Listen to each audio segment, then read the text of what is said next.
네, 여러분 안녕하세요. 뉴스입니다. 김민석 총리 후보자를 낙마시켜보겠다고 가장 앞장서서 온갖 의혹이란 의혹을 다 꺼내들고 있는 주진우. 급기야 오늘 검은봉투법을 들고 나왔습니다. 정치인의 출판 기념에 대한 회계처리 투명성을 강화하는 내용의 정치자금법 개정안을 발의한 것입니다. 말이 검은봉투법이지 김민석 후보를 겨냥한 김민석 방지법인 겁니다.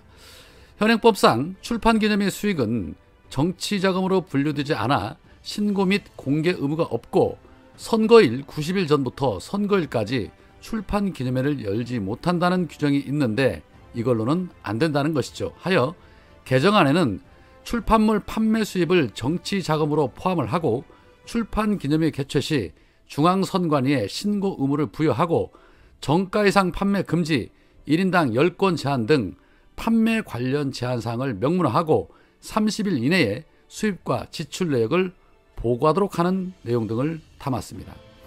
이에 주진우는 출판기념회가 정치자금의 불법적, 편법적 조달수단으로 악용되는 사례가 반복적으로 발생하고 있다. 정상적 신고 절차만 법에 담아도 본래 취지에 맞게 운영될 수 있다라고 강조를 했습니다. 언뜻 그럴듯해 보입니다. 자, 그런데 말입니다. 다른 사람도 아닌 국힘당 의원들이 저런 법안을 발의한다는 게 웃긴다는 겁니다. 아마 이 국힘당 내부에 반발이 더 심할 것으로 보여지는데 그렇다면 본인은 그동안 아무런 문제 없었던 걸까요? 이현주 의원이 오늘 최고위에서 이런 말을 합니다. 출판 기념회나 경조사비는 그동안 대부분 국회의원이 따로 신고를 안 한 것이 관례였습니다. 물론 이것에 대해서 비판을 할 수도 있다 이렇게 생각하는데 그러려면 그동안의 관례에 대해서 앞으로 이것을 입법을 통해서 우리가 다 같이 하지 말자, 이것을 이제 신고하고 전부 다 투명하게 하자 이렇게 하셔야 할 것입니다. 그런데 그 이전에 제가 꼭 짚고 넘어가고 싶은 것은 민주당보다도 국민의힘에서 훨씬 더 이 문제에 대해서 제대로 신고하지 않고 누락해왔다라는 것을 분명히 짚고 넘어가고자 합니다. 일례로 주진우 의원 본인을 비롯해서 권성동, 권영세, 송원석, 곽상도 의원 등 국민의힘 의원 10명이 지난 5년간 경조사 소득을 누락했습니다. 잘 아시다시피 이 중 곽상도 의원은 아들이 화천 대유로부터 퇴직금 50억 원을 받아서 논란이 된 분입니다. 특히 주진우 의원은 대통령실 법률비서관이던 2023년 당시 조모상 소식이 국내 여러 언론에 부고란에 게재가 되기도 했습니다. 그런데 재산 신고에 누락하셨습니다. 대통령실 법률비서관이면 굉장히 권세가 굉장히 땅에 세상에 떨칠 때였는데 어떻게 해서 이렇게 소득이 누락됐는지 잘 모르겠습니다. 자기 것부터 잘 챙기시길 바랍니다. 그리고 국무총리 인사청문특위위원장인 이종배 의원을 비롯해서 권영세, 윤상현, 박수영, 조배숙 등 국민의힘 의원 37명은 출판기념회 소득을 누락했습니다. 근데 대부분 보면 친윤 실세들인 것 같습니다. 권력의 중심에 있던 실세인 정치인들이 이렇게 출판기념회를 하면 여러분 상식적으로 우리가 볼 때 야당 의원들이나 혹은 권력의 중심에서 밀려나 있는 정치 낭인보다 훨씬 더 많은 책값을 받지 않겠습니까? 그래서 이런 분들이야말로 자기 출판기념회 소득부터 신고를 먼저 하시는 게 저는 도리다 이렇게 생각을 합니다. 공세를 위한 공세, 반대를 위한 반대를 중단하고 국익을 생각해서 총리 인사청문회 및 인준회 협조를 빨리 하시길 바랍니다. 나라가 굉장히 어렵습니다. 네, 들으신 것처럼 제 눈에 들보는 못 보고 남의 눈에 티끌만 보는 자들이 바로 국힘당입니다. 그러니 주진우가 발의한 입법안을 자당 내부에서조차 환영할 리 없겠죠. 대체 주진우가 이렇게까지 김민석 후보자를 흠집내려는 그 이유가 뭘까? 그렇습니다. 무서워서, 두려워서 그러는 겁니다. 윤석열 밑에서 자신이 저지른 일들이 하도 많아 특검 대상에 포함되기 때문입니다. 신장식 의원이 이런 말을 합니다. 주진우가 막 나가는 이유는 김건희 방어 의혹, 최혜병 사건 직접 관여 가능성이 매우 높기 때문이다. 즉 참고인 또는 피의자라는 뜻이다. 그는 분명 특검 수사를 받기 시작하면 본인이 이재명, 김민석, 조국을 공격했기 때문에 정치보복 수사 대상이 됐다고 주장을 할 것이다. 그래서 나름 최선을 다해 빌드업주인 것이다. 그 긴박한 마음 잘 알겠으니 헛팀 그만 쓰고 수사받을 준비나 잘 하시라 라고 말했습니다. 한준호 의원도 재차 주진우를 정면 겨냥했는데 먼저 해당 발언 듣고 이어가 보겠습니다. 네, 김민석 국무총리 후보자 인사청문회가 내일로 다가왔습니다. 그런데 국민의힘은 인사검증이 아니라 공작, 기획, 날조에 힘을 쏟고 있는 것 같습니다. 어제 국민의힘 소속 국무총리 인사청문 특위 위원들이 기자회견을 열었던데요.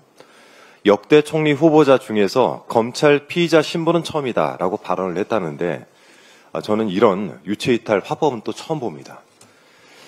국민의힘이 김민석 후보자를 고발하지 않았습니까?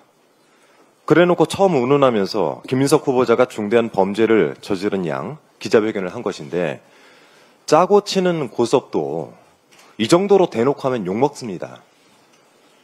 판이 돌아가는 꼴을 보니 기획이 아닌가 의심스럽습니다. 국민의힘 소속 서울시 의원이 김민석 후보자를 검찰에 고발하고 고발 하루 만에 검찰이 사건을 배당했습니다. 국민의힘 인청특위 위원들이 기자회견을 열어서 피의자 총리 프레임을 씌웠고요. 바로 그 피의자라는 단어, 이 부분에 좀 집중을 해볼 필요가 있습니다. 이 단어 선택이야말로 기획의 증거가 아닌가 싶습니다. 이제 막 검찰 내부적으로 사건이 배당됐고 고발인 조사조차 이루어지지 않았는데 무슨 근거로 혐의를 씌워서 벌써부터 피의자라고 부르는 것입니까? 김민석 후보자를 피의자로 만들겠다라는 모종의 확약이 국민의힘과 검찰 간에 있었던 것은 아닌지 의심이 들어올 정도입니다. 좀 들여다봐야 되겠습니다. 자, 오늘도 주진우 의원 이야기를 안 할 수가 없는데요. 인사청문회 준비를 하는 줄 알았더니 이 망상을 동원해서 장문을 하고 있었더군요. 주진우 의원이 최근 SNS에 올린 글들은 한마디로 뇌피셜입니다. 어제는 페이스북에 김민석 후보자가 총리 되면 생기는 일이라는 제목으로 7가지 항목을 기재해서 올려놨던데 그 내용이라는 것이 너무 유치하고 허황돼서 구체적으로 거론하진 않겠습니다. 다만 사입이 무속 정권을 세운 정당의 의원답게 이제 예언까지 하시던데 기특합니다. 일어나지도 않은 일을 예단해서 허무맹랑한 글을 퍼뜨리는 것, 이것이야말로 허위사실 유포 아니겠습니까? 주진우 의원의 기막힌 장문은 또 있습니다. 지난 21일 김민석의 동문서답 시리즈 2라는 제목의 글을 페이스북에 게재했던데 주진우 의원이 묻고 김민석 후보자가 답을 하는 듯한 착각을 불러일으키는 글이기에 제가 후보자 측에 확인을 해봤더니 이런 문답은 한 적이 없다라고 답을 했습니다. 그러니까 그 문답 자체는 허구이고 허위인지도 살펴볼 문제입니다. 100번 양보를 해서 주진우 의원이 제기하는 의혹들을 좀 더 쉽게 설명하기 위해서 문답 양식을 채택했다 하더라도 읽는 사람으로 하여금 사실관계를 오해하게 만들거나 또 후보자에 대한 부정적인 이미지를 교묘하게 심으려고 했다면 이것 또한 날조이고 악의적인 허위사실 유포 아니겠습니까? 이 글은 김민석 후보자의 출판 기념회 등 경조사 관련 사항을 다루고 있는데요. 그중 한 문장이 유별나게 모호해서 논란을 낳고 있습니다. 화면 준비됐죠? 네, 그 문장을 한번 보시겠습니다. 결혼식 12월 12일, 빙부상 11월 2일, 출판 기념회 11월 29일인데 수억 대 현금을 한두 달 사이에 다 썼다라고 하는 질문을 쓴 것인데 이 부분을 두고 이해식 의원이 5년에 걸쳐 있었던 경조사를 불과 2개월 내에 있었던 것처럼 조작질을 했다라고 지적을 했더니 주진우 의원이 되받아서 재산 등록 기준일인 12월 31일 이전에 현금을 다 썼다라는 점을 지적한 것이다. 쉴드를 치려니까 힘드냐라고 비아냥대더군요. 진짜. 그러니까 창작을 하려면 좀 섬세하고 치밀하게 했어야죠. 자신이 주장하는 바도 명확히 전달하지 못할 바에 이런 장문을 해서 무슨 소용이 있겠습니까? 전영기 의원이 SNS에 밝힌 글을 좀 잘 읽어보시기 바랍니다. 김민석 후보자의 결혼은 2019년이고 빙부상은 2020년, 출판 기념회는 2022년과 2023년이었다고 합니다. 경조사가 모두 한 해에 연달아서 있었던 것처럼 착각하게 만들겠다는 의도가 있지 않았습니까? 당장 그 글을 내리고 사과하는 것이 좋을 것입니다. 타인을 향해서 쉴드라고 지적하기에 앞서 이런 글을 쓴 자신의 부족함부터 되돌아봐야 되겠죠. 제가 관심이 없던 주진우 의원을 최근 보건대에 동료 의원님을 떠나서 이런 생각이 듭니다. 어디서 이런 못된 것들만 보고 배웠을까? 국무총리 후보자를 피의자로 만들기 위해서 온갖 노력을 하고 사실관계를 멋대로 해석해서 허구와 허상으로 후보자에게 악의적인 낙인을 찍는 공작정치, 이것은 반드시 청산해야 되겠습니다. 내란 동조정당의 국정 발목 잡기를 위한 이런 식의 기획과 날조에 무릎 꿇는 일은 없어야겠습니다. 없을 것이고요. 더불어민당은 국민 주권 정부가 조속히 구성돼 산적한 개혁 과제를 힘있게 추진해 나갈 수 있도록 최선을 다해서 돕겠습니다. 이상입니다. 네, 그렇습니다. 입만 열면 조작, 허위 날조가 일상인 자들입니다. 그에 대한 책임 반드시 물어야죠. 자, 그리고 정치 검사들로부터 정치 기소를 당했던 송영길 전 대표, 오늘 보석으로 석방이 됐습니다. 먹사인의 후원금이 불법 정치 자금에 해당이 된다며 징역 2년을 선고받고 구속이 돼서 그동안 고생을 많이 하셨는데 2심에서는 무죄가 나왔으면 하는 바람입니다. 자, 한편 박찬대 의원이 오늘 당대표 출마 기자회견을 가졌습니다. 박찬대 의원은 지금까지는 이재명이 박찬대의 곁을 지켜줬지만 이제부터는 박찬대가 이재명의 곁을 지켜줘야 되겠다 마음먹었다며 저는 이렇게 하겠다. 첫째, 이재명 정부의 성공에 민주당의 모든 역량을 집중하겠다. 둘째, 완벽한 내란 종식을 위해 특검을 지원하고 통합을 가장한 야합을 막겠다. 셋째, 반드시 검찰개혁, 사법개혁, 언론개혁 1년 안에 이뤄내겠다. 넷째, 야당을 존중하되 거래하지 않겠다. 다섯째, 당원 주권을 말이 아닌 시스템으로 실현하겠다. 여섯째, 험지에서도 승리하는 정당 만들어 지방선거에서 압승하겠다. 당대표는 겸손하고 유연한 사람이 해야 한다. 기회를 달라 반드시 약속을 지키겠다라고 밝혔습니다. 네, 박찬대 의원의 발언입니다. 존경하는 국민 여러분, 자랑스러운 더불어민주당 당원 여러분, 인사드립니다. 국회의원 박찬대입니다.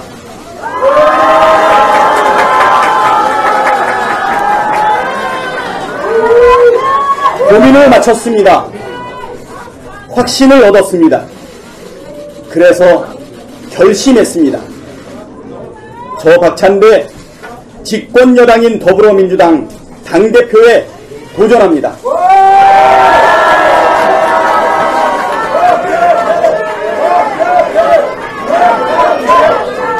먼저 출사표를 던졌거나 앞으로 던지게 될 분들과 더없이 멋진 경쟁을 펼쳐 보이겠습니다. 상대를 존중하는 경쟁, 동지임을 재확인하고 더 좋은 해법을 찾아가는 경쟁, 그래서 상처가 남지 않고 결속력이 강해지는 경쟁을 승패보다 더 중시하겠습니다. 다른 도전자도 같은 생각이리라 굳게 믿고 있습니다. 당원들의 기대와 요구도 다르지 않다고 판단합니다.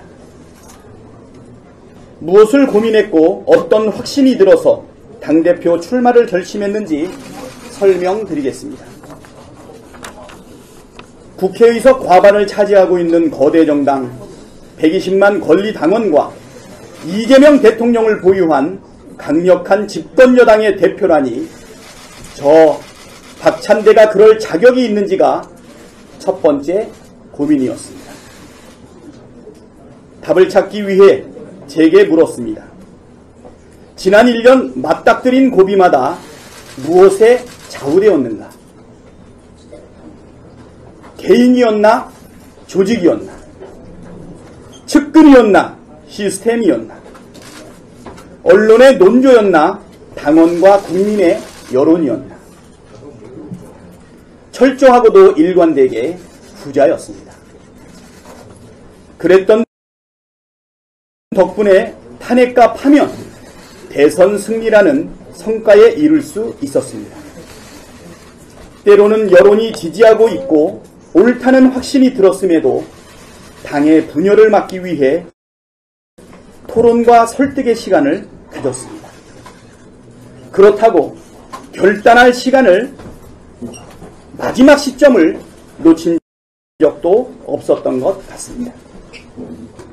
이렇게 생각을 정리하고 보니 민주당 대표에 도전할 자격은 인정받을 수 있겠다는 판단에 이르렀습니다. 만약 영광스럽게도 국민과 당원들께서 저 박찬대에게 민주당 대표를 허락해 주신다면 잘 해낼 수 있을까? 두 번째 고민이었습니다. 야합과 포기를 마치 통합과 포용인 것처럼 포장하면서 약속했던 개혁을 자초시키고 마는 여당의 모습은 상상할 수 없습니다. 그렇다고 독성과 조급함으로 될 일도 그르치는 무능한 여당도 안 됩니다. 그럴 바에야 대표 도전은 꿈도 꾸지 말아야 한다는 생각입니다.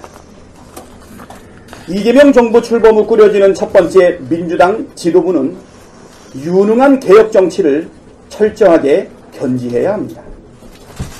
이재명 대통령이 약속한 정의로운 통합과 유연한 실용을 떠받칠 수 있는 집권 여당의 효과적인 전략 방향입니다. 정부는 통합과 실용에 방점을 찍고 여당은 개혁에 비중을 두는 역할 분담, 나아가 당정이 유기적으로 방향과 속도를 조율할 수 있는 진짜 원팀, 이것이야말로 이재명 정부, 국민 주권 정부의 성공 열쇠입니다. 그래서 지금은 유능하면서도 겸손한 사람, 소신이 확고하면서도 유연한 사람이 집권여당 민주당에 필요합니다. 정당 대표에게 요구되는 여러 덕목을 갖춘 분들이 있겠지만 적어도 지금은 제가 적임이라고 감히 말씀드립니다.